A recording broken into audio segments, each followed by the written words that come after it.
বিদ্রোহীদের হামলার মুখে টিকতে না পেরে দেশ ছেড়ে পালিয়ে রাশিয়ায় আশ্রয় নিয়েছেন সিরিয়ার ক্ষমতাচ্যুত প্রেসিডেন্ট বাশার আল আসাদ। তার 2 যুগের দমনমূলক শাসনের অবসানের খবর ছড়িয়ে পড়তেই তার বিলাসবহুল প্রাসাদে ঢুকে পড়ে সাধারণ মানুষ। প্রাসাদে ঢুকে অনেকে লুটপাট ও ভাঙচুর করে। হরিলুটের এসব ঘটনা এরই মধ্যে সোশ্যাল মিডিয়া ও আন্তর্জাতিক সংবাদ মাধ্যমে আলোড়ন সৃষ্টি করেছে। বিবিসি সহ বিভিন্ন আন্তর্জাতিক সংবাদ মাধ্যমে সরাসরি সম্প্রচার ও সামাজিক যোগাযোগ মাধ্যমে ভাইরাল হওয়া ভিডিও থেকে এ তথ্য জানা যায়। প্রেসিডেন্ট আসাদ দেশ ছেড়ে পালিয়েছেন। এ খবর প্রকাশ্যে আসার পরই সাধারণ মানুষ প্রাসাদের দিকে ছুটে যায়। বিভিন্ন বয়সী নারী পুরুষ এমনকি শিশুরা প্রাসাদে ঢুকে পড়ে। সোশ্যাল মিডিয়ায় ছড়িয়ে পড়া ভিডিও ও ছবিতে দেখা যায় তারা প্রাসাদ থেকে নানা মূল্যবান সামগ্রী তুলে নিচ্ছেন। ভিডিওতে দেখা গেছে কেউ বড় ব্যাগ নিয়ে প্রাসাদে ঢুকে তেল, সাবান, শ্যাম্পু, আসবাবপত্র, এমনকি আসাদের ব্যক্তিগত কলম ও ঘড়ি নিয়ে যাচ্ছে। কেউ কেউ আবার প্রেসিডেন্টের জুতা ও প্রসাধনী সামগ্রীও লুট করেছে। এক ভিডিওতে দেখা যায় মানুষজন প্রাসাদে ঢুকে অবাধে যার যা প্রয়োজন নিয়ে চলে যাচ্ছে। ফরাসি বার্তা সংস্থা এএফপি জানায়, প্রাসাদের কক্ষগুলো প্রায় খালি ছিল, তবে মেঝেতে কিছু আসবাবপত্র এবং আসাদ ও তার বাবার প্রতিকৃতিগুলো ভাঙা অবস্থায় পড়ে থাকতে দেখা যায়। স্থানীয় বাসিন্দারা জানান, প্রতিকৃতি ভাঙা ছিল তাদের প্রতিশোধের প্রতীক।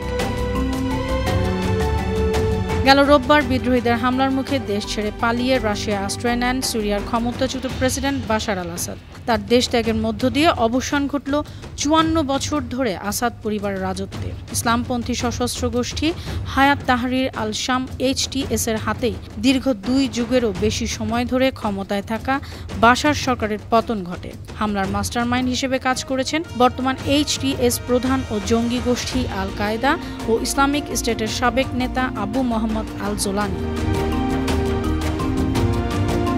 13 বছর আগে আরব বসন্তের জেরে ইরাক, লিবিয়া, তিউনিসিয়া ও মিশর সহ বেশ কয়েকটি দেশে ক্ষমতার পালাবদল হয়। এর জেরে ওই বছরের মার্চে আসাদ বিরোধী ব্যাপক গণবিক্ষোভের মধ্য দিয়ে সিরিয়াতে অস্থিতিশীলতা শুরু। সেখানে যুক্ত হয় সশস্ত্র একাধিক বিদ্রোহী গোষ্ঠী।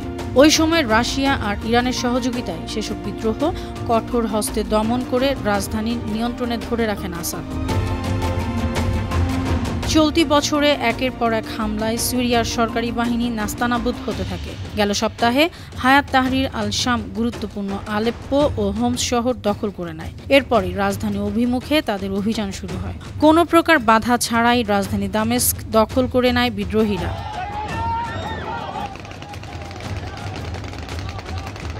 এর আগেই ব্যক্তিগত বিমানে করে দেশ ছেড়ে পালিয়ে যান বাশার আল আসাদ। আন্তর্জাতিক ডেস্ক, বানু টিভি।